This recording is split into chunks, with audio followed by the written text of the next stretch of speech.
Kiai Haji Ahmad Azhar Bashir. Biografi Kiai Haji Ahmad Azhar Bashir. Beliau lahir di Kampung Kauman, Yogyakarta pada tanggal 21 November 1928. Beliau meninggal di Yogyakarta pada tanggal 28 Juni 1994 di usia 65 tahun. Jabatan beliau adalah Ketua Umum Muhammadiyah. Ayahnya bernama Kiai Haji Muhammad Bashir Mahfuz. Ibunya bernama Siti Zilalah. Pendidikan Kiai Haji Ahmad Azhar Bashir. Perjalanan keilmuan Azhar di lembaga formal secara kronologis berawal di Taman Kanak-kanak Aisyah. Ia lalu melanjutkan pendidikan di Sekolah Rakyat Muhammadiyah Suronatan, Yogyakarta dan lulus tahun 1940. Lalu, ia melanjutkan ke Madrasah Salafiyah Termas, Pacitan, Jawa Timur. 2 tahun kemudian, ia pindah ke Madrasah Al-Falah di Kauman hingga tahun 1944. Pendidikannya sempat terhenti karena agresi militer dan menuntutnya untuk mengabdi kepada bangsa Indonesia. Madrasah yang dipilihnya adalah Madrasah Menengah Tinggi atau MMT. Selepas dari menuntut ilmu di madrasah tersebut, maka ia melanjutkan pendidikannya di Perguruan Tinggi Agama Islam Negeri Yogyakarta hingga tahun 1956. Pada tahun berikutnya, ia berhasil lulus seleksi dan mendapatkan beasiswa di Universitas Baghdad, Irak. Lalu, ia memilih melanjutkan jenjang pendidikan tingginya di Universitas Darul Ulum, Mesir. Gelar master dapat diraihnya dengan tesis Nizam al-Miras fi Indonesia Bain al-Ufwa Asy-Syariah al-Islamiyah. Kontribusi Kiai Haji Ahmad Azhar Bashir dalam beberapa organisasi dan institusi. Organisasi tersebut antara lain Muhammadiyah, Majelis Ulama Indonesia atau MUI, dan Organisasi Konferensi Islam atau OKI. Ia mengajar di beberapa perguruan tinggi, yaitu Institut Agama Islam Negeri Sunan Kalijaga, Universitas Gadjah Mada atau UGM, Universitas Muhammadiyah Yogyakarta atau UMY, Universitas Muhammadiyah Surakarta atau UMS, Universitas Muhammadiyah Malang atau UMM, dan Universitas Islam Indonesia atau UII.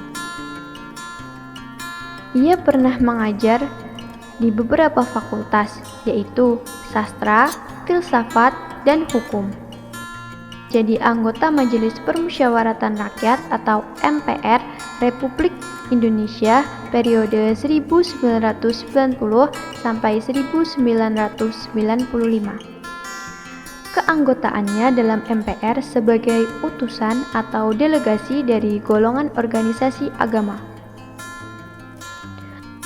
Pemikiran Kiai Haji Ahmad Azhar Bashir. Kiai Haji Azhar memiliki pengetahuan yang memadai mengenai fikih. Salah satu pemikirannya yakni tentang hukum adat yang tergambar dalam disertasinya berjudul Nizam al-Miras fi Indonesia Bain al-Ufwa Asy-Syariah al-Islamiyah atau sistem warisan di Indonesia antara hukum adat dan Islam. Selain disertasi, ia juga membahas mengenai hukum adat maupun Pancasila. Haji Azhar mempelajari isu-isu yang beredar di masyarakat agar ditemukan pemecahan masalah, misalnya toleransi antar umat beragama dan kesatuan bangsa. Mengenai Pancasila, menurutnya menjaga keserasian ideologi ini dengan agama agar saling terjaga dan tidak mendesak satu sama lain adalah hal yang penting. Tidak hanya sebatas pendapat, Kiai Haji Azhar juga membuktikannya melalui tindakan dengan bersikap sebagai orang yang sangat terbuka. Selain itu, Kiai Haji Ashar memiliki prinsip saat membaca buku maupun hadis harus dikembalikan kepada Al-Quran, sebab sebuah buku merupakan interpretasi dari pengarang. Kiai Haji Ashar memiliki pemikiran tajdid adalah dinamis. Menurutnya, Muslim dapat bersikap toleransi, namun tetap memiliki batasan yang kuat mengenai keyakinan. Dalam memahami sebuah fenomena, ia tidak langsung menghakimi, melainkan melakukan studi dengan banyak membaca buku, baik bersifat umum maupun agama. Tujuannya yaitu dapat menentukan hukum yang memperoleh manfaat dan meminimalkan mudorot. Tentunya, pemikiran Ashar mampu membuka jalan pemikiran Muslim untuk memahami kearifan lokal dan toleransi. Manfaat dari hal tersebut menjadikan umat Muslim bersatu dan dapat menjawab problematika masyarakat. Agama bukan lagi sebatas keyakinan, melainkan sebuah ilmu pengetahuan hingga solusi dalam bermasyarakat. Kiai Haji Ahmad Ashar Bashir merupakan tokoh agama yang memiliki pengaruh luas bagi Indonesia. Ia mampu menjadi penengah antara Nahdlatul Ulama dan Muhammadiyah. Kedua organisasi tersebut sempat renggang. Sosoknya memiliki kepribadian yang low profile, memiliki ilmu keagamaan luas, serta pandangan-pandangan yang kritis terhadap masalah era modern. Sifat toleransi dan kritisnya membuat pandangannya mampu diterima oleh kalangan masyarakat luas.